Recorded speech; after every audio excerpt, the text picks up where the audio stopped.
رب زدني علما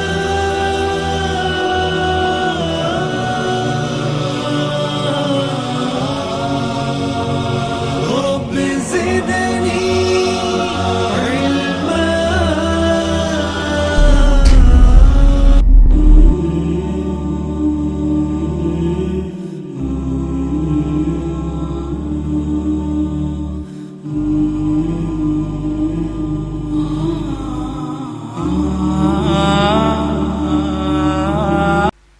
إن الحمد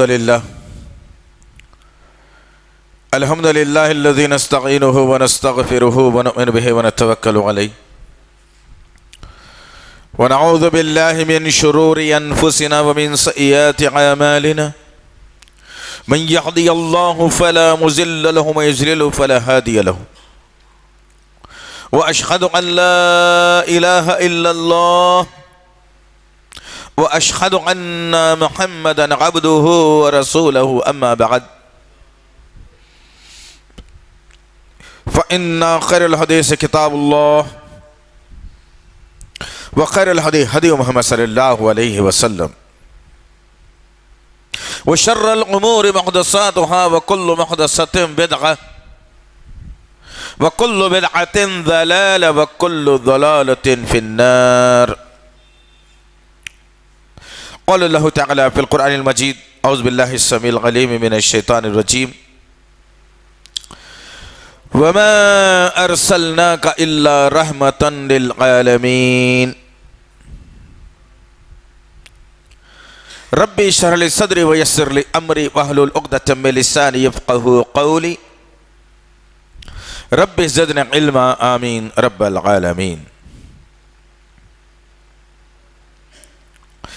تمام تعریفیں بزرگ بڑائی کی برعایس رب غالب مولا کے لیے جو تمام جہانوں کا پالنہار مدبر مشکل کشا حاجت روا، جس کی ذات میں کوئی شکوہ نہیں، جس کی دانش میں کوئی شکایت نہیں، برخطا سے لا ریب ہے.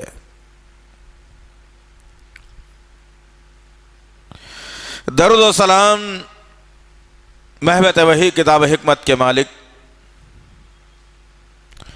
صاحب تاج المعراج و براق صلی اللہ علیہ وسلم پر سلام اس پر کہ جس نے بے کسوں کی دستگیری کی، سلام اس پر کہ جس نے بادشاہی میں فقیری کی، سلام اس پر کہ جس کے پاس نہ چاندی تھی نہ سونا تھا، سلام اس پر کہ تکیہ ہاتھ اور چٹائی جس کا بچھونا تھا. درود اس پر کہ جس کی زندگی رحمت ہی رحمت ہے، درود اس پر کہ جس کا تذکرہ عین عبادت.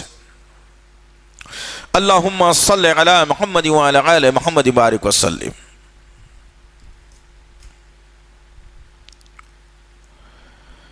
برادران اسلام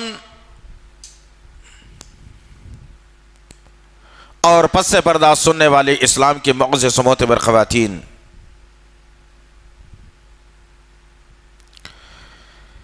یہ اللہ کا بے پناہ فضل اور کرم احسان ہے کہ اللہ تعالی امت محمدیہ میں پیدا فرمایا.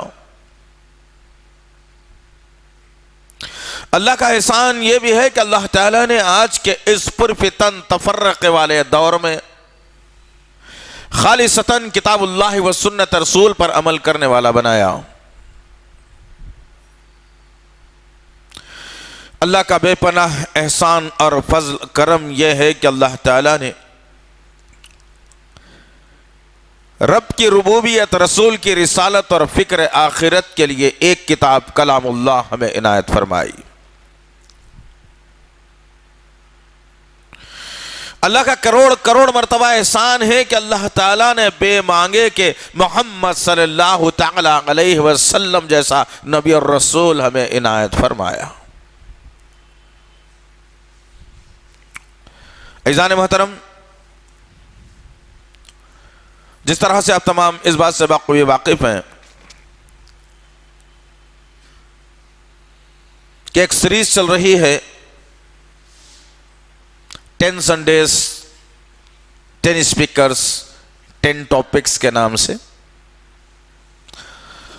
اس سیریز کا یہ آج 9th نمبر کا سنڈے چل رہا ہے.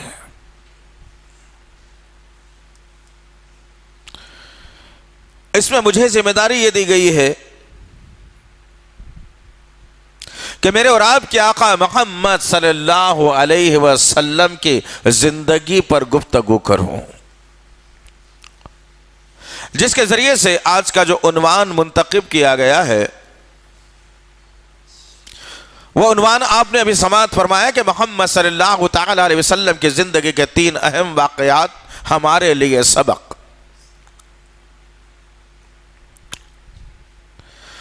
دو باتوں کو قرآن مجید کے ذریعے سے رکھتے ہوئے بات کو آگے بڑھاؤں تو بات سمجھ میں آئے گی اور ہو سکتا ہے کہ نصیحت مجھے اور آپ کو حاصل بھی ہو سکے. یوں ہم بے شمار علماء اکرام یہ خطابات سنتے ہیں، سماعت کرتے ہیں. اب آج کل تو سوشل میڈیا کا دور ہے، اب دور تک جانے کی ضرورت نہیں، سفر پر پیسے خرچ کرنے کی بھی ضرورت نہیں، تھکان کرنے کی بھی ضرورت نہیں. ساری کی ساری باتیں، سارے کے سارے عنوانات، سارے کے سارے اہم نکات آپ کے گھر میں بڑے بڑے علماء کرام کے موجود ہو، انٹرنیٹ کے ذریعے سے آپ استعمال کر سکتے ہیں. لیکن سوال سب سے بڑا یہ ہے، مثال کے طور پر ایک آدمی کھانا کھا رہا ہے، 3 ٹائم کھا رہا ہے، طاقتور غذائیں لے رہا ہے، لیکن کچھ سمے کے بعد دیکھا گیا کہ اس کے اندر کمزوری، ناتوانی آ گئی، چہرے پر مرجھاہٹ آ گئی، جسم میں تھر تھراہٹ آ گئی. تو اب پتہ یہ چلا، سوال کرنے والوں نے سوال کیا کہ کیا بات ہے بھائی، صحت خراب ہے؟ کہا کہ نہیں، بہت اچھی غذائیں لے رہا ہوں، 3 ٹائم کھا رہا ہوں، ڈرائی فروٹس لے رہا ہوں، طاقت کی چیزیں لے رہا ہوں. لیکن سوال کرنے والے نے سوال کیا کہ کیا بات ہے کہ پھر آپ کی صحت کچھ کمزور محسوس ہو رہی ہے، آپ کھڑے ہوتے ہیں تو تھرا رہے ہیں، چہرے پر پریشانی کے آثار ہیں، جسم کچھ گدگلا ہو گیا ہے، کیا ماجرا ہے؟ کہنے والے نے پھر کہا کہ نہیں، میں تو کھا تو رہا ہوں. اس کا مطلب یہ نکلا کہ غذا کا کوئی قصور نہیں ہے، تمہارا جسم اور معدہ خراب ہے. اسی طریقے سے ایک مسلمان مرد اور عورت، نوجوان، بوڑھا، ہر قسم کا آدمی، پڑھا لکھا اور ان پڑھ، اسلام کی باتوں کو اتنی سن رہا ہے کہ اب سے پہلے اس کے پاس کوئی علماء کے نام یاد نہیں تھے، کوئی علماء کی تقاریر نہیں تھی، کوئی علماء ان کی بات نہیں تھی. وہ احادیث سن رہا ہے، قرآن سن رہا ہے، واقعات سن رہا ہے، تقاریر سن رہا ہے، تمام تر چیزیں سن رہا ہے. اسی انسان کے معدے کے طرح میرا اور آپ کا عمل اتنا خراب ہو گیا ہے کہ وہ باتیں سننے کے باوجود میرے چہرے پر روحانی طاقت نہیں آتی، اور میں اسلام کا پکا اور سچا سپاہی نہیں بنتا، اور میں اسلام کے لیے کچھ کر گزرنے کا جذبہ اپنے اندر نہیں لاتا. قصور باتوں کا نہیں ہے، قصور میرے اور آپ کے عمل کا ہے. غور کیجئے ان باتوں کے اوپر. اللہ تعالیٰ نے 2 باتیں رکھوں گا آپ کے سامنے میں قرآن کے ذریعے سے. پہلی بات تو یہ رکھوں گا،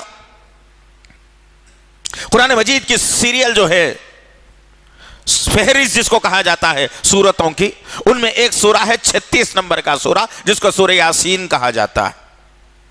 ہم میں سے بہت سارے لوگ ہیں جن کو پورا یاد ہوگا، جن کو آدھا یاد ہوگا، جن کو کچھ آیتیں یاد ہوگی.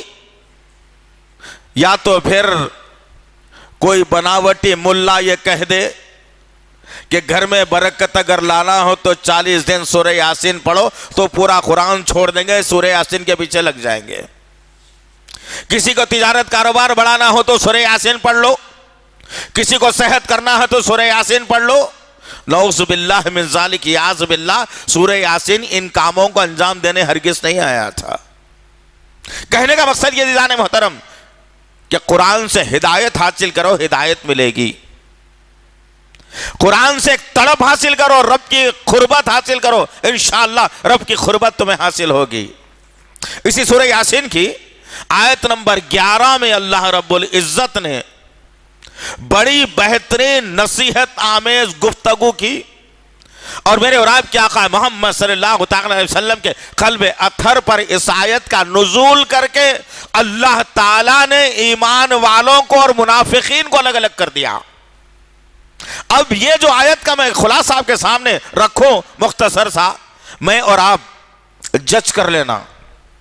قرآن ایک ایسا آئینہ ہے جو کہتا ہے اپنی زبان سے، قرآن یہ کہتا ہے تمام لوگوں سے وہ آئینہ بتا کر کہ میں آئینہ ہوں، دکھاؤں گا داغ چہرے کے، میں آئینہ ہوں، دکھاؤں گا داغ چہرے کے، جسے خراب لگے سامنے سے ہٹ جائے۔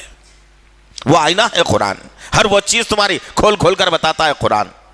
بدقسمتی یہ مسلمانوں کی رٹنے کی عادت پڑ گئی، ہم رٹتے چلے گئے، اس سے کوئی فیض ہم نے حاصل کیا ہی نہیں۔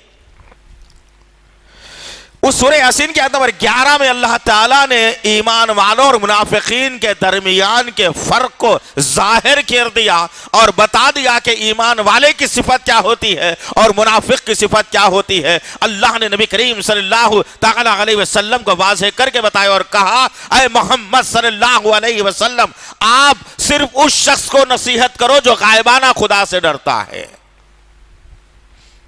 آج ہماری کیفیت کیا ہے؟ 4 لوگوں میں بیٹھ جائیں تو سب سے بڑا دیندار میں بن جاؤں، 4 لوگوں میں اگر بیٹھ جاؤں تو سب سے بڑا مفسر میں بن جاؤں، 4 لوگوں میں دین کی بات اگر نکل جائے تو سب سے زیادہ معلومات کا اظہار میں کر دوں۔ لیکن تنہائی کی زندگی میں، معاملت داری میں، اولاد کے ساتھ سلوک، بیوی بچوں کے ساتھ سلوک، ماں باپ کے ساتھ سلوک، تجارتی کاروبار، لین دین کا معاملہ، جب تنہائی کا معاملہ آتا ہے تو انسان تمام تر اصول اسلام کے توڑ کر کے وہ چاہتا ہے جو اپنی مرضی میں آئے کرے۔ اور منافقین کی صفت یہی تھی کہ اللہ کے نبی کی صحبت میں جب بیٹھتے، عبداللہ بن ابی سامنے بیٹھتا، اپنے سارے ساتھیوں کو لے کر کے بیٹھتا، اللہ کے نبی جو کہتے بڑی غور سے سنتا، توجہ دیتا، لوگ اگر اٹھ کے جاتے تو پکڑ کے بٹھا کے بولتا، دیکھو نبی بیان کر رہے کیسے جا رہے تو بیٹھو۔ لیکن جب اللہ کے نبی کی مجلس سے اٹھ کر چلا جاتا، پھر اپنے زندگی کے عیش آرام اور رنگ رلیوں کے اندر ملوث ہو جاتا اور اللہ کا ڈر اور خوف اپنے سینے سے نکال دیتا۔ اللہ نے سورہ یاسین کی آیت کا نزول کر کے مجھے اور آپ کو چوکنا کر دیا کہ میاں اگر یہ صفت تمہارے اندر ہے تو تمہارا شمار عبداللہ بن ابی کے ساتھ ہوگا، ابو بکر صدیق کے ساتھ نہیں ہو سکتا۔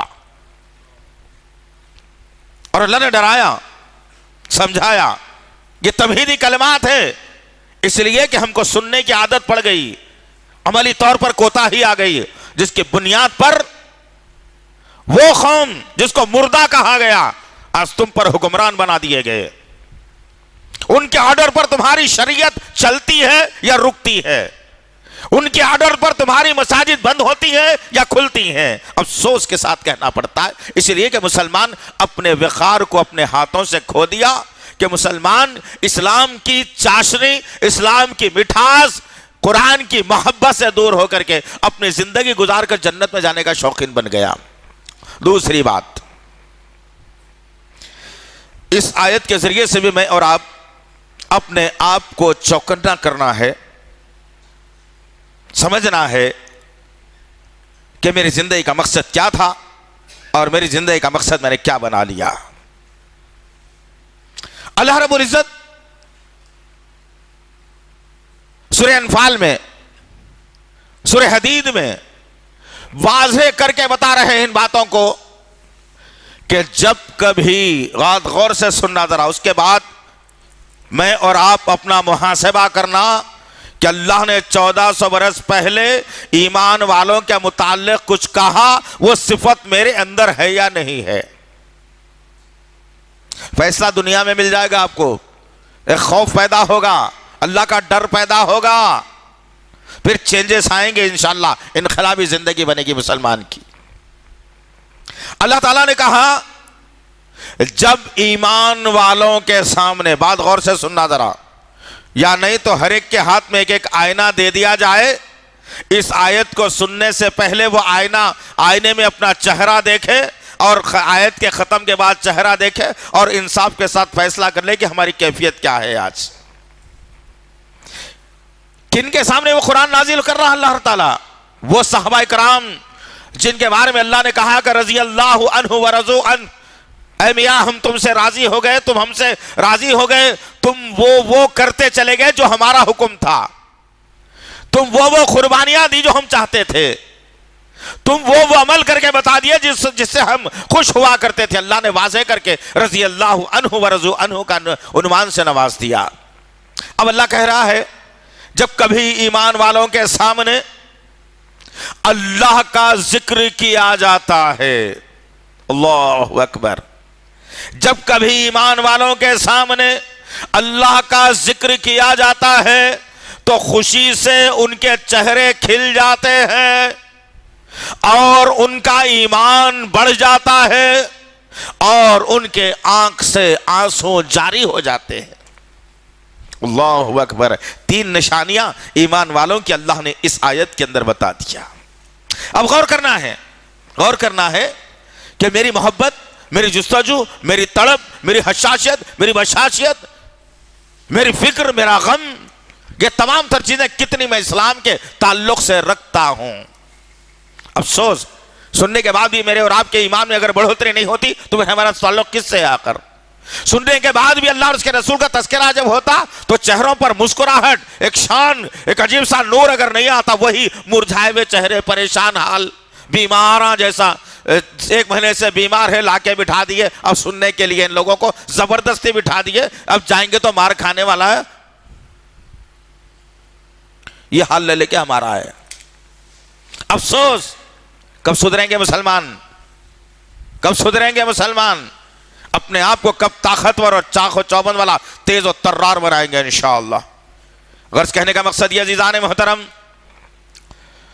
اللہ نے کہا کہ جب ایمان والوں کے سامنے اللہ کا ذکر کیا جاتا ہے تو ان کے چہرے کھل جاتے ہیں، ان کی ایمانی حرارت بڑھ جاتی ہے اور وہ اللہ کے خوف سے اپنے آنکھ سے آنسوں کو جاری کر دیتے ہیں۔ یہ کب ہوگا؟ کیسے ہوگا؟ افسوس ہے اس لیے کہ اس کتاب کو ہم نے قسم کھا لی ہے نہیں کھولنے کی، قسم کھا لی ہے اس کو نہیں پڑھنے کی، قسم کھا لی ہے ہم نے اس کو اس سے ہدایت نہیں حاصل کرنے کی، قسم کھا لی ہم نے کہ اس کو اچھے کام کے لیے استعمال کریں گے نہیں، ہم نے قسم کھا لی ہے۔ ہر وہ چیز کھل گئی دنیا کے اندر سوائے قرآن مجید کے، جبکہ روز مسلمانوں کے ہاتھوں میں قرآن کھلنا چاہیے تھا، کسی وقت میں کھلنا چاہیے تھا، ہر لمحہ کھلنا چاہیے تھا۔ کہاں ہے عزیزان محترم؟ غرض کہنے کا مقصد یہ ہے کہ یہی وہ قرآن تھا جو لوگوں کے دلوں میں ایک چاشنی پیدا کر رہا تھا، لوگوں کے دلوں میں مٹھاس پیدا کر رہا تھا، بھٹکی ہوئی انسانیت کو راہ ہدایت پر لا رہا تھا یہ قرآن۔ ایسے ماحول میں میرے اور آپ کے آقا محمد صلی اللہ علیہ وسلم کو نبوت اور رسالت کا پیغام دے کر اللہ تعالیٰ نے اس عرب کی وادیوں میں گھمایا پھرایا بٹھایا اور لوگوں تک اسلام کے پیغام کو پہنچانے کا اللہ ذریعہ بنتا رہا، اور انگلیوں پر گنے جانے والے مسلمان مکے کی وادیوں میں اللہ کے نبی صلی اللہ تعالی علیہ وسلم کے ہاتھ پر ایمان کو قبول کرتے ہیں، اور وہ ایمان قبول کرتے ہیں کہ اپنے جان اور مال کا نذرانہ دینے کے لیے تیار ہو جاتے ہیں، لیکن اسلام کا سودا کرنے کے لیے تیار نہیں تھے۔ وقت گزرتا رہا، حالات بدلتے رہے، دشمن اپنی پلاننگ میں ہے، ایمان والے اپنی پروگرامنگ میں ہے، دشمن شیطان کو ساتھ لیا ہوا ہے، اللہ تعالیٰ ایمان والوں کے رہبری و رہنمائی میرے اور آپ کے آقا محمد صلی اللہ علیہ وسلم کے ذریعے سے کر رہا ہے۔ وقت بدل رہے ہیں، حالات بدل رہے ہیں، اور پھر میرے اور آپ کے آقا محمد صلی اللہ علیہ وسلم 7 یا 8 نبوت تک 8 سال تک مکے کی وادیوں میں دعوت و تبلیغ کا کام آپ کرتے رہے، لوگوں تک اسلام کی باتوں کو پہنچاتے رہے، لوگوں تک قرآن اور حدیث کی بات کو رکھتے رہے، اللہ کا پیغام دل نشین سامنے رکھ کر لوگوں کو سدھرنے کا موقع فراہم کرتے رہے۔ لوگ تھے کہ جوق در جوق اسلام کی طرف آ رہے تھے، اللہ رب العزت نے اللہ کے نبی صلی اللہ علیہ وسلم کی زندگی میں ایک عجیب سا معاملہ درپیش کر دیا کہ وہ شفیق چچا ابو طالب جو تھے حضرت علی کے والد، جنہوں نے اسلام تو قبول نہیں کیا لیکن اللہ کے نبی صلی اللہ علیہ وسلم کی کفالت انہیں کے ذریعے سے تھی، اب اللہ تعالیٰ نے انہیں ابدی موت دے دی، جس کی وجہ سے عرب کے جو مشرکین کے سردار تھے جو اب تک خاموشی کے ساتھ چل رہے تھے، پریشان کرنے سے باز آ جاتے تھے کیونکہ ابو طالب ہمارا سردار ابھی زندہ ہے۔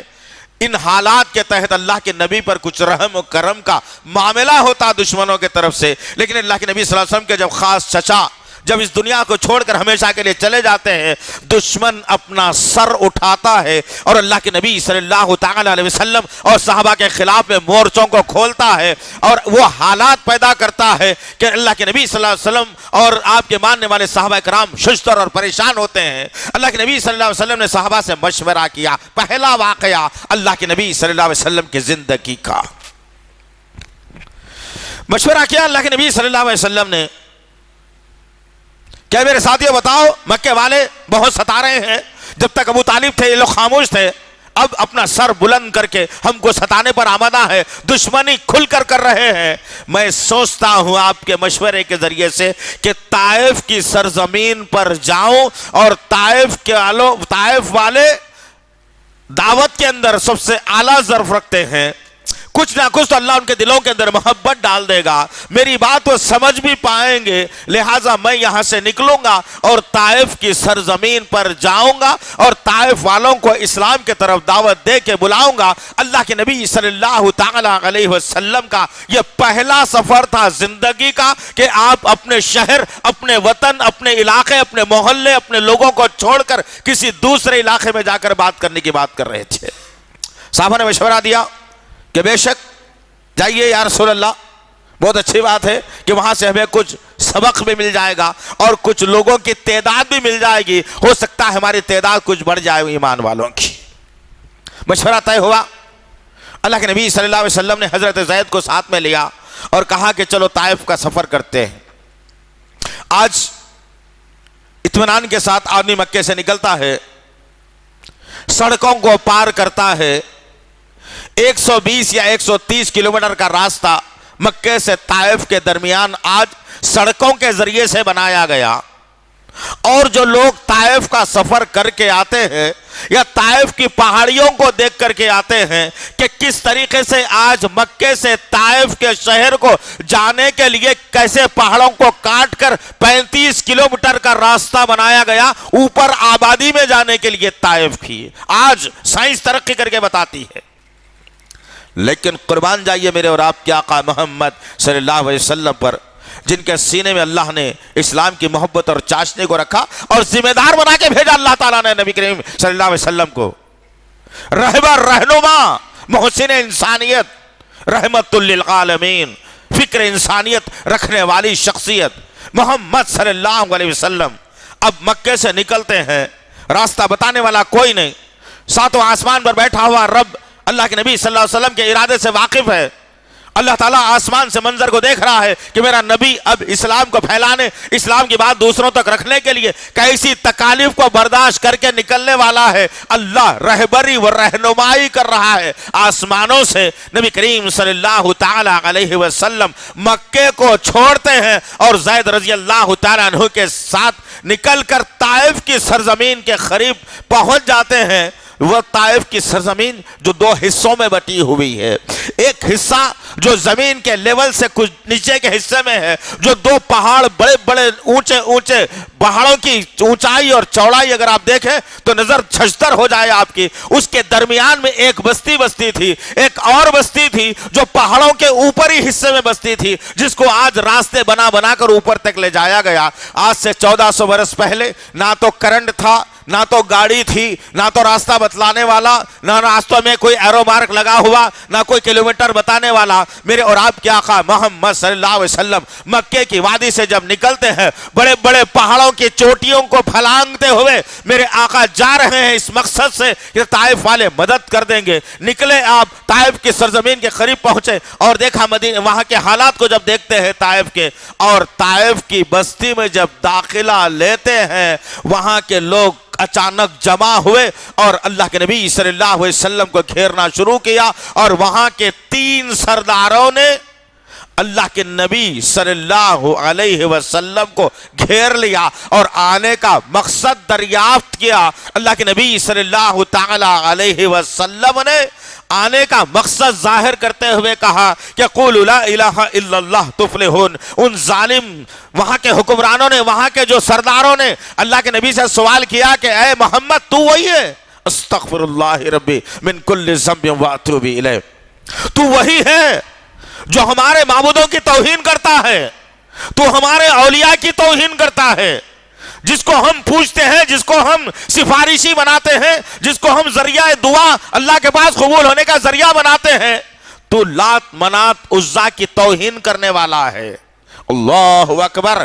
ذرا رک کر اپنے عقیدوں کا جائزہ لو مسلمانوں، کہ وہی عقائد آج مسلمانوں کے پاس آ گئے۔ مسلمانوں سے کہا جاتا ہے کہ مشکل کشا اللہ کے علاوہ کوئی نہیں، تو ہم نے کسی اور کو مشکل کشا بنا لیا۔ غریب نواز اللہ کے علاوہ کوئی اور نہیں، ہم نے غریب نواز کسی اور کو بنا لیا۔ اللہ بندہ نواز کوئی اور نہیں، تو ہم نے بندہ نواز کسی اور کو نام دے دیا۔ اللہ کے القابات ہم نے مخلوق کو دے کر کے وہ ظلم اللہ کی ذات پر کیا، جس کی بنیاد پر میری اور آپ کی آج ایکڑی نکالی جا رہی ہے، جس کی بنیاد پر میرا اور آپ کا آج وہ نقشہ بنا دیا گیا کہ کوئی بات میری اور آپ کی سننے کے لیے تیار نہیں۔ 1400 برس پہلے اس طائف کی سرزمین کے سرداروں نے یہی کہا کہ تو ہمارے اولیاء کی توہین کرنے والا ہے، اور پھر آج وہ جملہ کسا اور کہا جاتا ہے جو دشمن کہتا تھا اس وقت میں کہ تو بھائی سے بھائی کو لڑاتا ہے۔ کیا کہا سرداروں نے کہ تیرا طریقہ اور وتیرہ یہ ہے کہ ہم نے سنا ہے کہ مکے میں تو خاندانوں میں پھوٹ ڈال رہا ہے، تو بھائی سے بھائی کو لڑا رہا ہے، اولاد اور ماں باپ کے درمیان میں تو نے دیواریں اٹھا دی۔ اے محمد تو چاہتا ہے نعوذ باللہ من ذالک یعوذ باللہ۔ یہ الفاظ دشمن کے تھے عزیزان محترم۔ اس وقت کے سرداروں نے کہا اے محمد تو چاہتا ہے کہ یہاں پر بھی حالات پیدا کر دیے جائیں، ہم تجھے اس بات کی ہرگز اجازت نہیں دیں گے۔ ذرا رک کے اپنے عقیدوں کا جائزہ لو کہ آج اگر کوئی بچہ، کوئی نوجوان، کوئی عورت، کوئی مرد پڑھا لکھا یا ان پڑھ توحید پرست اگر ہو جاتا ہے، صرف اللہ کے علاوہ سر جھکانے کے کوئی اس کے پاس چارہ نہیں رہ جاتا، وہ کہتا ہے کہ کوئی سفارشی نہیں، کسی کا ذریعہ نہیں، کسی کا وسیلہ نہیں، کوئی مردہ کسی کے کام آ نہیں سکتا۔ اب جب یہ الفاظ اختیار کرتا ہے تو معاشرے میں سے عجیب سے سوالات آتے ہیں اور کہتے ہیں کہ یہ تو بہک گیا ہے، یہ بھٹک گیا ہے، پتہ نہیں کس کی صحبت میں بیٹھ رہا ہے، غلط باتوں کو اپنے گھر میں لا رہا ہے۔ یہ 1400 برس پہلے ابو لہب نے بھی کہا، ابو جہل نے بھی کہا، ولید بن مغیرہ بھی نے کہا، عتبہ اور شیبہ نے بھی یہی کہا۔ اللہ رب العزت نے محمد صلی اللہ علیہ وسلم کی جماعت کو سر بلندی دی، ترقی دی، طاقت دی، اور وہ جماعت آج تک کام کر رہی ہے، اور قیامت کی صبح تک دشمن اسے میٹنے کی ضرور کوشش کرے گا، لیکن وہ جماعت کبھی زیر نہیں ہوگی جس جماعت کے اوپر اللہ کا ہاتھ ہو جاتا ہے۔ مختصر یہ کہ اللہ کے نبی صلی اللہ علیہ وسلم نے طائف والوں سے کہا، اللہ کے نبی کی زندگی کا اہم واقعہ سب سے محسن انسانیت رحمت للعالمین۔ سرداروں نے کہا کیوں آ گئے بھیا بھائی؟ اگر مقصد وہی ہے، اگر ہمارے اولیاء کی توہین ہے، ان سے نہیں مانگنا، اللہ سے ڈائریکٹ مانگنا، اگر مقصد تمہارا یہ ہے محمد تو ابھی کے ابھی طائف چھوڑ کر چلے جاؤ، ورنہ تمہاری درگت ہم وہ بنا دیں گے جس کے ذریعے سے تمہارا وقار ختم ہو جائے گا۔ اللہ اکبر۔ اور آج کیا معاملہ ہے بھائی؟ آج کیا معاملہ ہے؟ یہی تو چل رہا ہے آج۔ توحید کا نام لے کر خبر پرستی کو بنا دیا، توحید کا نام لے کر پیر پرستی کو لا دیا، توحید کا نام لے کر جھنڈا پرستی کو لا دیا۔ جس کا تعلق اسلام سے نہیں تھا وہ اسلام بتا دیا، جو اسلام تھا اس کو میٹ کر کے رکھ دیا لوگوں نے آج۔ اور یہی حال طائف کی سرزمین کے والوں کا تھا۔ طائف کی سرزمین والوں نے بھی یہی کہا کہ نکل جاؤ، چلو۔ اللہ کے نبی نے کہا ایک مرتبہ سن تو لو، ایک مرتبہ سن لو کم سے کم. لوگوں نے کہا کہ نکل جاؤ ورنہ تمہاری درگت بنا دی جائے گی. سرداروں کے اشارے پر تمام چیلے چپاٹے جمع ہوئے، جن کو اسلام نہیں معلوم، جن کو وسیلہ نہیں معلوم، جن کو ذریعہ نہیں معلوم، جن کو سفارش نہیں معلوم. ان ظالم سرداروں کے ساتھ ان کے چیلے اور چپاٹے جمع ہوئے.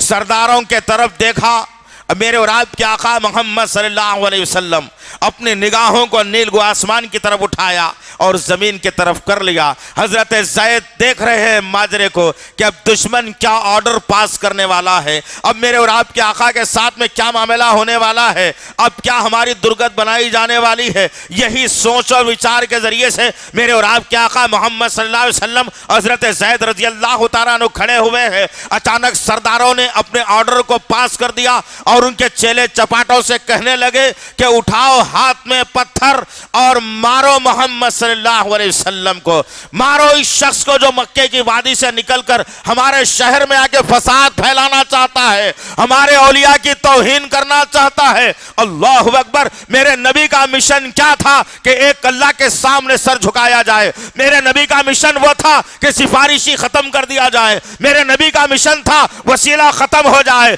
میرے نبی کا مشن تھا مردوں سے امیدیں نہ لگائی جائے. میرے نبی کا مشن تھا اللہ ہی مشکل کشا، اللہ ہی حاجت روا، اللہ ہی سب کچھ کرنے والا، اس کے علاوہ کوئی طاقت نہیں. وہی مشن آج ہم لے کر کے چلتے ہیں تو وہی حالات پیدا کیے جاتے ہیں جو میرے اور آپ کے آقا کے ساتھ پیدا کیے گئے، اور وہی حالات کو آج دوہرا کر لایا جا رہا ہے. مختصر بات یہ عزیزان محترم کہ طائف کی سرزمین پر میرے اور آپ کے آقا محمد صلی اللہ علیہ وسلم جب پیغام دل نشیں رکھنے کی کوشش کرتے ہیں تو ظالم اپنے ہاتھ میں پتھروں کو اٹھاتا ہے اور میرے اور آپ کے آقا محمد صلی اللہ علیہ وسلم کے اوپر پتھروں کی بارش کر دی جاتی ہے. سبحان اللہ و بحمدہ سبحان اللہ العظیم. وہ چہرہ آج زخمی ہو رہا ہے جو چہرہ جب مکے کی سرزمین پر پیدا ہوا تھا. عبد المطلب نے اپنے ہاتھ میں لے کر جب مکے کی وادی میں آئے تھے، لوگوں نے نبی کے چہرے کو دیکھ کر کہا کہ اللہ نے بڑی فرصت سے یہ چہرہ بنایا ہے. اے عبد المطلب، آج کے بعد عرب میں ایسا خوبصورت بچہ پیدا نہیں ہوگا. آج وہ بہترین اور خوبصورت چہرہ پتھروں کی مار کھا رہا ہے. آج اس چہرے کو زخمی کیا جا رہا ہے. آج اس چہرے پر پتھر لگ رہا ہے. میرے آقا کی پیشانی پھوٹ رہی ہے، میرے آقا کے گال پھوٹ رہے ہیں، میرے آقا کا سر سے خون رس رہا ہے، میرے آقا کے پیٹھ سے خون رس رہا ہے. صرف میرے آقا کا قصور کیا تھا؟ قصور یہی تھا کہ لا الہ الا اللہ کے بعد پھر کوئی نہیں ہو سکتا. لا الہ الا اللہ اول، لا الہ الا اللہ آخر. اس کے بعد پھر کوئی اور کسی کے آگے ہاتھ جھکا نہیں سکتا، کسی کی عبادت کوئی کر نہیں سکتا. وہ مشن لے کر کے میرے آقا نکلے تھے اور سر سے پیر تک ظالموں نے زخمی کر دیا. شاعر نے کیا خوب کہا ہے کہ نگاہ برق نہیں، چہرہ آفتاب نہیں. میرے آقا کی خوبصورتی کے بارے میں شاعر نے بڑی بہترین بات دو شعر میں کہہ دی. کہا کہ نگاہ برق نہیں، چہرہ آفتاب نہیں، وہ آدمی ہے مگر دیکھنے کی تاب نہیں. وہ میرے آقا طائف کی سرزمین پر اب مارکھائے اللہ کے نبی صلی اللہ علیہ وسلم زمین سے چلتے ہوئے پہاڑوں کو پھلانگ کر میرے اور آپ کے آقا محمد صلی اللہ علیہ وسلم جب طائف کے اوپر والی آبادی میں پہنچتے ہیں اور میرے اور آپ کے آقا جب پہنچے ایک پتھر پر بیٹھ گئے اور مارے غم کے اپنے دونوں ہاتھوں کو اٹھا کر اپنے سر کو پکڑ لیا. ہوا لگی جسم کو، خون جہاں کا وہاں تھا سوکھ گیا، جم گیا خون چہرے پر، پیٹھ پر، سینے پر، ہاتھوں پر. کوئی ایسا حصہ نہیں بچا جہاں میرے اور آپ کے آقا محمد صلی اللہ علیہ وسلم کو پتھر سے نہ مارا گیا ہو. حضرت زید آگے بڑھے، کہا یا رسول اللہ کچھ دیر کے لیے جوتوں کو اتار دیجئے، تھوڑا سا افاقہ ہو جائے. حضرت زید کہتے ہیں میں جب جوتوں کو اتارنے کے لیے بیٹھا، اللہ کے نبی کے جوتوں کو پیر سے کھینچنا چاہتا تھا، خون جسم سے لگ کر ریلے نکل کر جسم سے بہتے ہوئے خون ایسا بھر گیا تھا جوتوں کے اندر کہ میں جوتے نکالنا چاہ رہا ہوں لیکن جوتوں کو خون چپک کر وہ جوتوں سے پیروں کو پکڑ لیا، جوتے نکل نہیں پا رہے تھے. اللہ اکبر.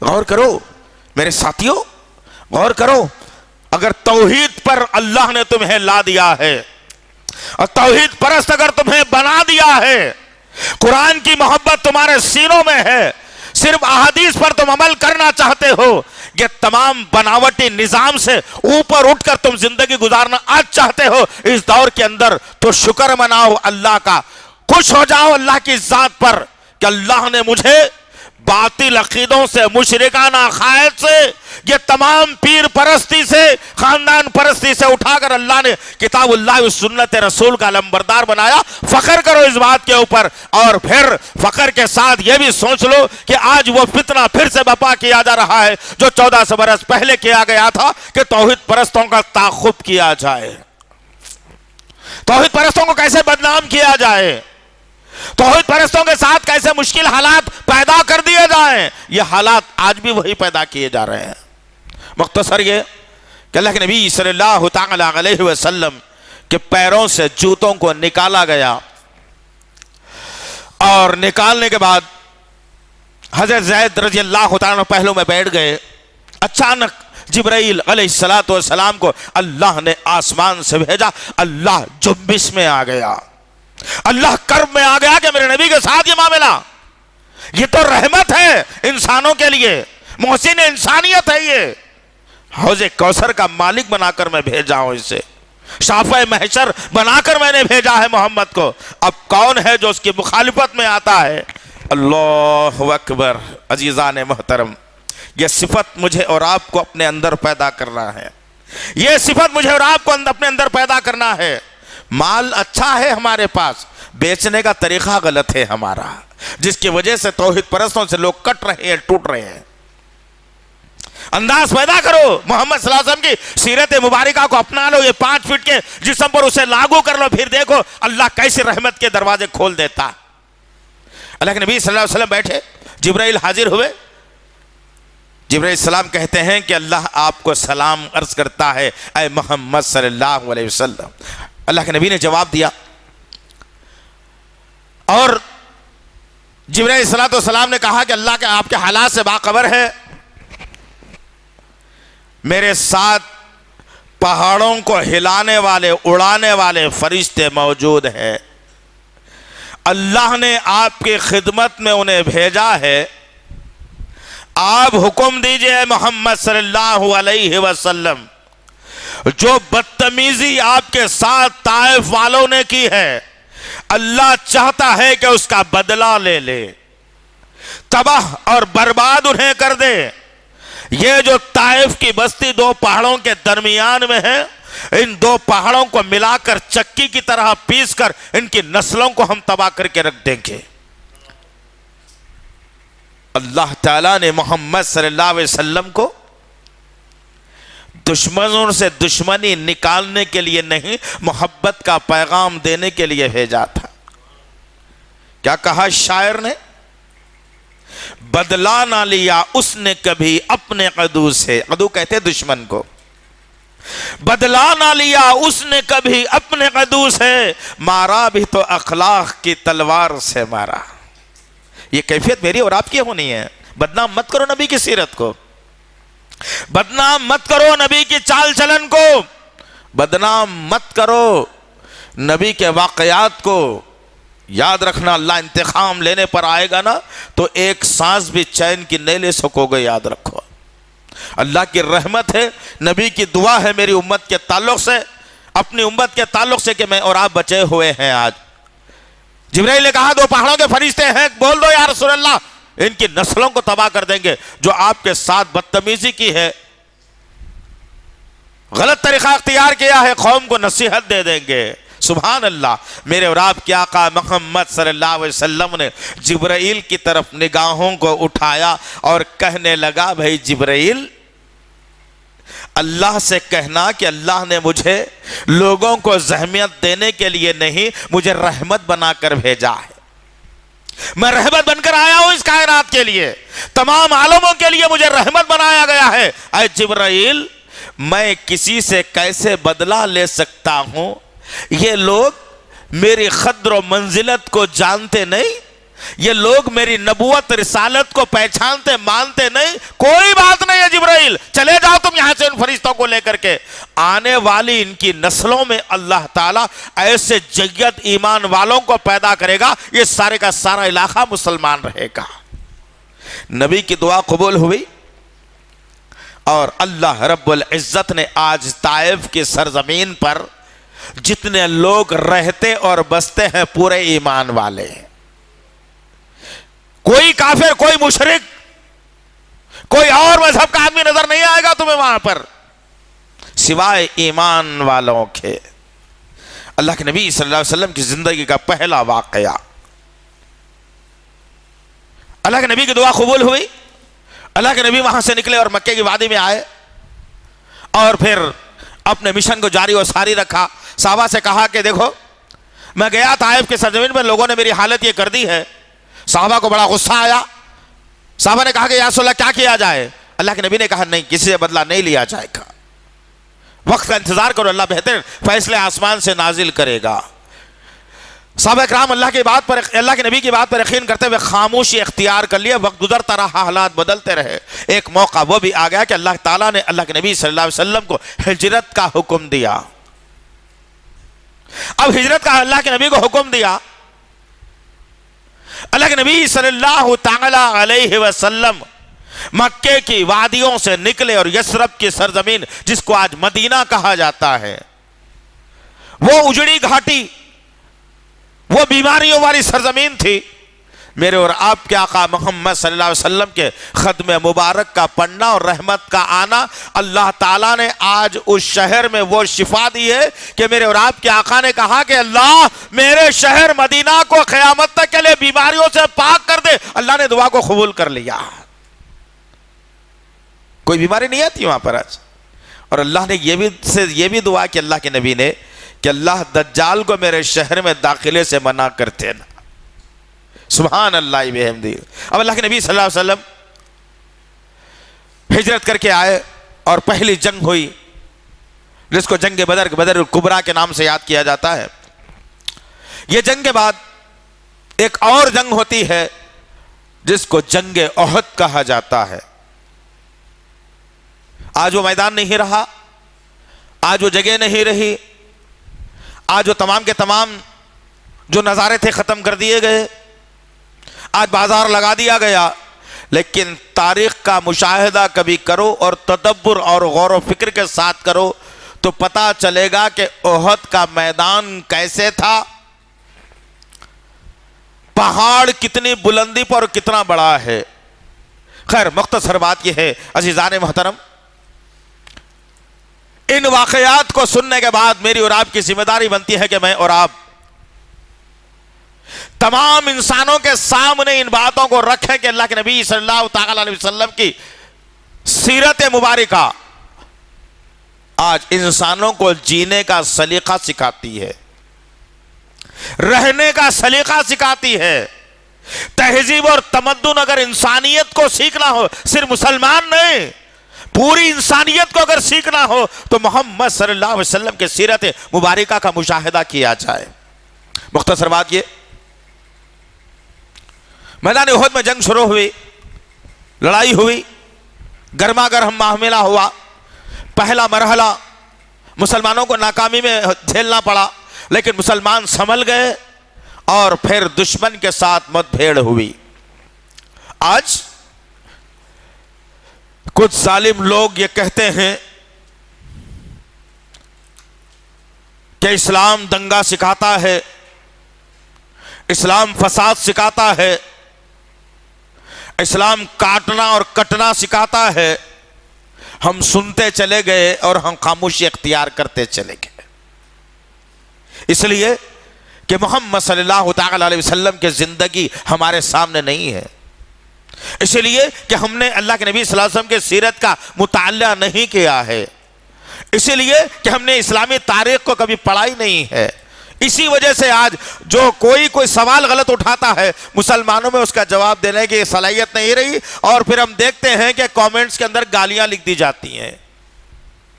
میرے اور آپ کے آقا کا شیوا یہ نہیں ہے دوستو کہ کوئی آدمی آپ کے سامنے کوئی غلط سوال رکھ دے، کوئی غلط بات کر دے تو اسے گالیوں سے نواز دیا جائے، یہ اسلامی حرکت ہرگز نہیں ہو سکتی۔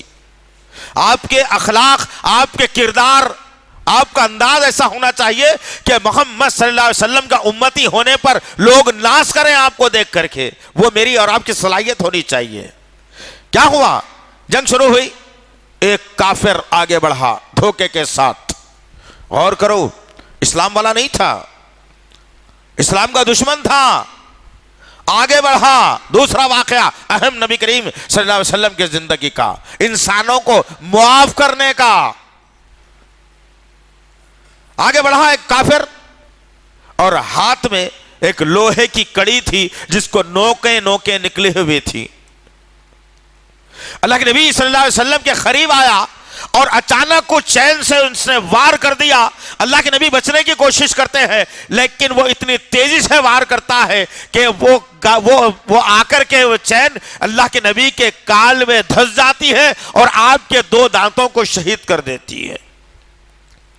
اللہ کے نبی صلی اللہ علیہ وسلم تڑپ جاتے ہیں، خون رستا ہے، بے ہوش ہو کر اللہ کے نبی زمین پر گر گئے، 2 گھنٹے تک بے ہوش رہے اس مار کی وجہ سے۔ اللہ کے نبی صلی اللہ علیہ وسلم وہ مسفل کی کڑی گال میں دھسی ہوئی، 2 دانتوں کو شہید کر دیا۔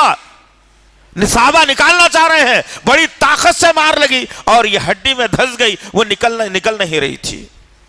صحابہ کرام نے کوشش کر لی، کچھ نہیں ہوا۔ آخر میں ابو عبیدہ بن جراح رضی اللہ تعالیٰ عنہ کو بلایا گیا اور کہا گیا کہ ساتھی دیکھو، اللہ کے نبی صلی اللہ علیہ وسلم کو اتنا بڑا زخم دے دیا ایک ظالم نے، کافر نے، اور پھر وہ کڑی نکل نہیں رہی، کیا کیا جائے؟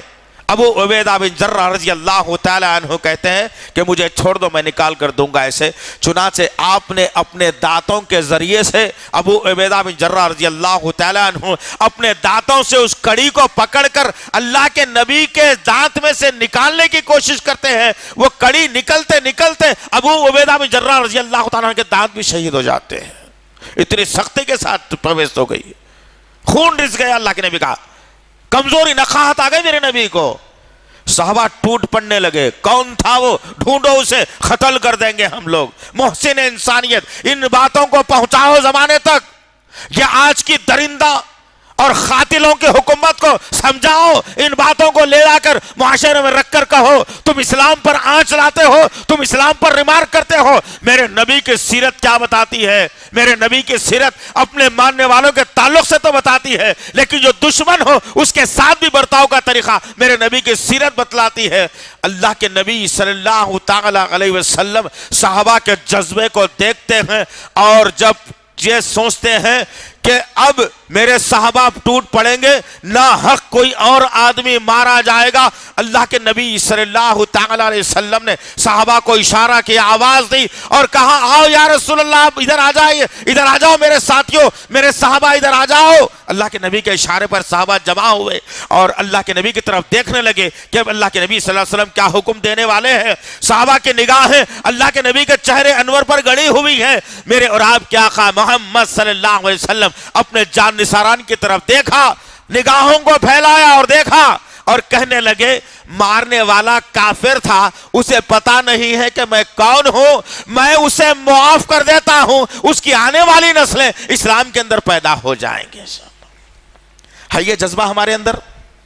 آج ہمارے معاملہ تو یہ ہے کہ جھاڑو اگر کوئی دیتے بازو والا ہمارے گھر کے سامنے کچرا جمع کر دے، یا جاتے جاتے انجانے میں اگر غلطی سے تمہارے اس گھر کے سامنے پڑوسی کی گاڑی اگر پارک ہو جائے تو جھگڑا ہو جائے گا مسلمانوں میں۔ یہ حالات تو میں نے اور آپ نے پیدا کر دیے۔ بڑی آواز سے بات کیسا کرے، گاڑی ایسا پارک کیسا کرے، کچرا ہمارے گھر کے سامنے کیسا ڈالے، تمہارا بچہ بہت دیکھ رہا تھا ہمارے گھر کی طرف۔ یہ جھگڑوں کو لے کر کے ہم نے ہوا دے دی اور کہاں سے کہاں چلے گئے۔ میرے اور آپ کے آقا محمد صلی اللہ علیہ وسلم کی سیرت یہ بتاتی ہے کہ دشمن کو بھی معاف کر دیا جائے۔ ایسے وقت میں جب اسلام اور کفر کے درمیان میں جنگ ہو رہی ہے، لڑائی کا معاملہ درپیش ہے، ایسے ماحول کے اندر اللہ کے نبی صلی اللہ علیہ وسلم نے کہا کہ نہیں، دشمن کو معاف کر دیا جائے۔ جاؤ بتاؤ دنیا کو، گھبرانے کی کوئی ضرورت نہیں ہے۔ اسلام کے دشمنوں کو بتاؤ، اسلام نما دشمنوں کو بتاؤ، جو اسلام کا چولا اوڑھ کر کے آج توحید پرستوں کے خلاف میں زبانوں کو جو کھولتے ہیں ان کو بھی بتلاؤ یہ بات.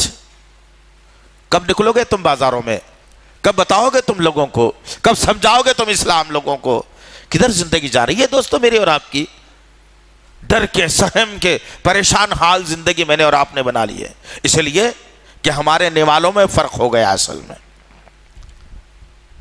حلال اتارو اندر، اس کا اثر باہر دیکھنے کو ملے گا انشاءاللہ. اللہ کے ذکر سے اپنی زبان کو ہمیشہ تر رکھو، اس کی روحانی پاور بھی، طاقت بھی دیکھنے کو ملے گی انشاءاللہ. قرآن پر اپنی نگاہوں کو جمائے رکھو، تمہاری نگاہوں کی روشنی سے دشمن کا دل پگھل جائے گا انشاءاللہ العزیز. کدھر جا رہی ہے زندگی؟ کیا ہو رہا ہے میرا اور آپ کا معاملہ؟ یہ دوسرا واقعہ اللہ کے نبی صلی اللہ علیہ وسلم کی زندگی کا اہم واقعہ تھا. تیسرا اہم واقعہ عزیزان محترم، اللہ کے نبی صلی اللہ علیہ وسلم فتح مکہ کے لیے نکلتے ہیں. 10,000 صحابہ کی جماعت ہے اللہ کے نبی صلی اللہ علیہ وسلم کے ساتھ. سب سے بڑا مجموعہ، سب سے بڑی جماعت اس وقت تھی جب مکہ فتح ہونے جا رہا تھا. میدان بدر میں 313 کی تعداد، میدان احد میں 1500 سے 2000 کی تعداد، دشمن 3000 سے 5000 کا، 313 کے سامنے 1000 سے زیادہ کا، میدان حنین میں 10,000 کا لشکر دشمن کا. ہر جگہ مسلمانوں کی تعداد کم، لیکن فتح مکہ کے لیے اللہ کے نبی صلی اللہ علیہ وسلم نکل رہے ہیں تو سب سے زیادہ مجموعہ صحابہ کرام کا تھا، اور ایک سے ایک طاقتور صحابی اس وقت تک اسلام کی آغوش میں پناہ لے لیا تھا. بہت بڑی جماعت تھی جو مکہ فتح کرنے کے لیے نکلی. ایک پہاڑی پر اللہ کے نبی صلی اللہ علیہ وسلم، شام کا وقت ہے، اللہ کے نبی کی ٹیکنیک، حکمت عملی تو دیکھیے کہ دشمن کو کیسے چوکنا کرنا اور دشمن کو کیسے پریشان کرنا ہے. اللہ کے نبی صلی اللہ علیہ وسلم پہاڑ پر آئے اور کہا کہ یہاں خیمے ڈال دو.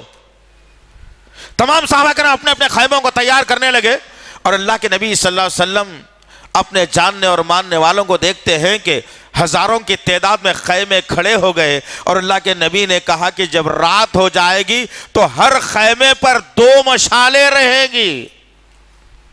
نیچے سے دشمن دیکھا 10,000 خیموں پر 2 مشالیں لگی ہیں تو 20,000 کا مجموعہ ہو گیا. دشمن پریشان ہوا، سوچنے لگا کیا ہوگا، کل صبح کیا ہوگا ہمارے ساتھ. میٹنگیں ہونے لگی، ابو سفیان کے گھر میں میٹنگیں، ہندا کے گھر میں میٹنگیں، اکرمہ بن ابو جہل کے گھر میں میٹنگیں، ہر جگہ میٹنگیں چل رہی ہیں کہ اب کل کا سورج نکلنے والا کیا لائے گا پیغام، کیا ہوگا ہمارے ساتھ. محسن انسانیت، وما ارسلناک الا رحمۃ للعالمین. اللہ نے نبی کریم صلی اللہ علیہ وسلم کو تمام عالموں کے لیے رحمت بنا کر بھیجا ہے. وہ محسن انسانیت. صبح کا شفق، سورج نکلا، انقلابی سورج تھا. اب مکہ مسلمانوں کو ملنے والا ہے، وہاں عبادتیں ہونے والی ہیں، قیامت کی صبح تک طواف ہونے والا ہے، قیامت کی صبح تک حج اور عمرہ ہونے والا ہے. وہ مکہ جو مشرکان مکہ کے قبضے میں تھا، مشرکوں کے قبضے میں تھا، اب مسلمانوں کو ملنے جا رہا ہے. اللہ کے نبی صلی اللہ علیہ وسلم کہتا ہے کہ میں سب سے پہلے پہاڑ سے نیچے اتروں گا، میرے ساتھ آپ تمام لوگ پیچھے پیچھے آنا. اللہ کے نبی صلی اللہ علیہ وسلم سرخرو اور شادماں آسمان کی چوٹی سے زمین پر اتر رہے ہیں. ایسا محسوس ہو رہا ہے کہ اللہ تعالیٰ تمام تر رعنائیاں، خوبصورتی اور جو نورانی ماحول ہوتا ہے، اللہ آج ہی اس زمین پر اتار رہا ہے. اللہ کے نبی صلی اللہ علیہ وسلم پہاڑ سے اترے، صحابہ کرام 10,000 کا مجموعہ ہے. دھیرے دھیرے کشاں با کشاں اللہ کے نبی کے پیچھے صحابہ کرام آ رہے ہیں. اب موقع آیا، اللہ کے نبی صلی اللہ علیہ وسلم مکے کی سرحد میں داخل ہونے والے ہیں. اب جب مکے کی سرحد میں داخل ہونے والے اللہ کے نبی صلی اللہ علیہ وسلم، تو اللہ کے نبی نے کہا کہ ایک چادر لاؤ. صحابہ نے نبی کو چادر لا کر کے دی. اللہ کے نبی صلی اللہ علیہ وسلم چادر لی اور اپنے چہرے پر ڈال کر اپنے چہرے کو ڈھانک لیا. صحابہ کو عجیب دکھا. صحابہ کہہ رہے ہیں رسول اللہ کیا ماجرا ہے، کیا ہو گیا، آخر ہم ساتھ ہیں آپ کے، آج کامیابی کا دن ہے، آج تو خون کا بدلہ لینے کا دن ہے. آج دشمن کو ملیامیٹ کرنے کا دن ہے. جتنا ظالموں نے 13 برس تک ہم کو ستا کر 13 برس تک یہاں پر جو ہماری زندگیوں کو اجیرن کر دیا تھا, ان ظالموں سے بدلہ لینے کا وقت ہے. اللہ اکبر. میں اور آپ ہوتے تو یہی کام کر ڈالتے, لیکن محمد صلی اللہ علیہ وسلم, سبحان اللہ و بحمدہ سبحان اللہ العظیم, اللہ کے نبی صلی اللہ علیہ وسلم نے جب صحابہ کے جذبے کو دیکھا,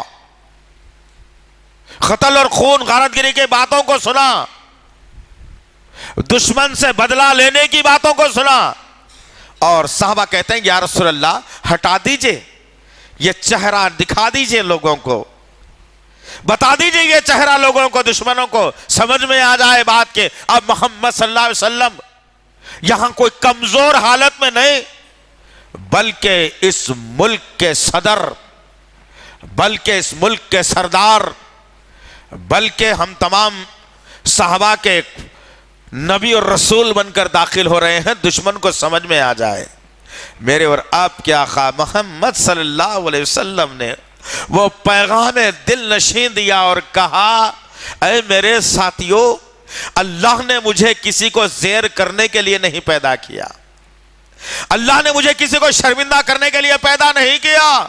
پہلی بات تو یہ سن لو, کوئی کسی کو قتل نہیں کرے گا. آج معافی کا اعلان کرتا ہے محمد صلی اللہ علیہ وسلم, آج ہر دشمن کو معاف کر دیا جائے گا. جو کوئی ابو سفیان کے گھر میں پناہ لے گا اسے بھی معاف, جو کوئی ہندا کے گھر میں پناہ لے گا اسے بھی معاف, جو کوئی اکرمہ بن ابو جہل کے گھر میں پناہ لے گا اسے بھی معاف کر دیا جائے گا. ہر دشمن کو معافی کا اعلان کرتا ہے تمہارا نبی. اب رہی چہرہ بتانے کی بات, میں چہرے پر پردہ ڈال کر اس لیے چل رہا ہوں کہ جو لوگ کل تک مجھے ستائے تھے وہ آج یہاں موجود ہیں, جو کل تک مجھے یہاں پریشان کیے تھے وہ آج یہاں موجود ہیں. اب میں اپنا چہرہ کھلا رکھ کر جب جاؤں گا تو وہ حرکات و سکنات انہیں یاد آئیں گے اور ان کے دل پر گراں گزرے گا اور انہیں شرمندگی ہوگی. تمہارا نبی نہیں چاہتا کہ کسی کو شرمندگی دے کر کے زندگی دے. اللہ اکبر. ہے یہ صفت ہمارے اندر ہے نہیں. سینوں میں دشمنی, انداز میں دشمنی, نگاہوں میں دشمنی, سینہ غیبتوں سے بہتان سے بھرا ہوا. کدھر زندگی جا رہی ہے دوست؟ ان واقعات کو مجھے اور آپ کو مل کر کے پوری انسانیت کے سامنے رکھنا ہے, پوری انسانیت کے سامنے رکھنا ہے, بتانا ہے کہ میرے اور آپ کے آقا محمد صلی اللہ علیہ وسلم ان تمام کائناتوں کے لیے جس کو اللہ نے رحمت بنا کر بھیجا ہے وہ کسی سے دشمنی کا مزاج نہیں رکھتا, اپنوں کو بھی معاف کرتا ہے, دشمنوں کو بھی معاف کرتا ہے. آج یہ مزاج بنانا ہے عزیزان محترم. وقت اور حالات, ہم ہمیشہ آپ سے کہتے ہیں کہ وقت اور حالات اس ملک کے بڑے کربناک ہو رہے ہیں, اس کا اندازہ شاید آپ لوگوں کو نہ ہو. سدھر جائیے, سنبھل جائیے, نبی کی سیرت کو بار بار پڑھتے جائیے, صحابہ کرام کے دل نشیں اور دل فریب اور وہ خوشنما واقعات کو, وہ دلیرانہ واقعات کو اپنے نگاہوں کی زینت بنائیے, اپنی زندگیوں میں لائیے. پھر دیکھیے کہ زندگی ایک انقلابی زندگی بنے گی انشاءاللہ تعالی. غرض کہنے کا مقصد یہ عزیزان محترم, ضرورت ہے اس بات کی کہ میرے اور آپ کے آقا محمد صلی اللہ علیہ وسلم نے معافی کا اعلان کر دیا اور میں ہوں کہ دشمنی پکڑ کے بیٹھا ہوا ہوں.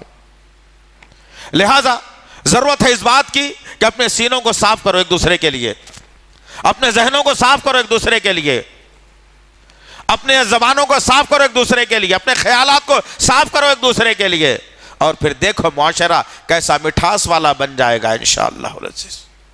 کیا ہو گیا مسلمانوں کو؟ جنت میں جانے کا یقین, جہنم سے بچنے کا یقین, حوض کوثر سے پیالہ لینے کا یقین, نبی کا امتی کہلانے کا یقین, لیکن قرآن پڑھتا نہیں, نماز پڑھتا نہیں, تفرقے ختم کرتا نہیں, مسلمانوں کی صفوں سے انتشار کو نکالتا نہیں, اور پھر بے حیائی کا عالم تو اتنا ہو چلا ہے کہ آج لڑکے اور لڑکیاں تمام کی تمام بے حیائی پر اڑی پڑی ہیں.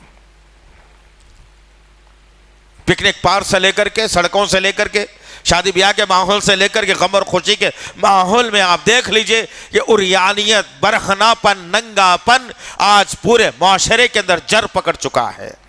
کون ہے اس کا ذمہ دار؟ کون ہے اس کا ذمہ دار؟ ہم کہتے ہیں کہ نہیں وہ نو ویسا نکالے نہ تو ایسا ہو رہا. استغفر اللہ، بات جھوٹ ہے. 1400 برس پہلے اللہ نے بہترین اپلیکیشن میرے نام کر دیا جس کو قرآن مجید کہا جاتا ہے.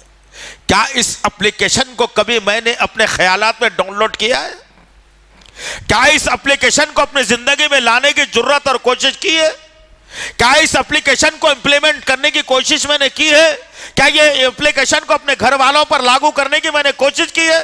جب تم نے اس اہم آسمان سے آئے ہوئے اپلیکیشن کو چھوڑ دیا تو تمہاری بچی کسی کے غیروں کی باہوں میں نظر آئی اور تمہارا لڑکا کسی اور لڑکی کے ساتھ گھومتا نظر آیا، یا پھر اور کوئی تمہاری بیٹی اور بہو کسی اور کے ساتھ بھاگنے پر مجبور ہو گئی. کیوں؟ اس لیے کہ اس سے میرا اور آپ کا تعلق ختم ہو گیا. آج بھی ضرورت ہے، آج بھی وقت ہے میرے پاس، آج بھی میرے پاس آپ کے پاس وقت ہے کہ ہم اپنے آپ کو کنٹرول کریں، معاشرے کو کنٹرول کریں، اپنے گھر کو کنٹرول کریں،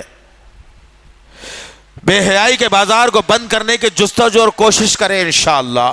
پھر دیکھیے آپ کہ معاشرہ کس طریقے سے بہترین بن جائے گا.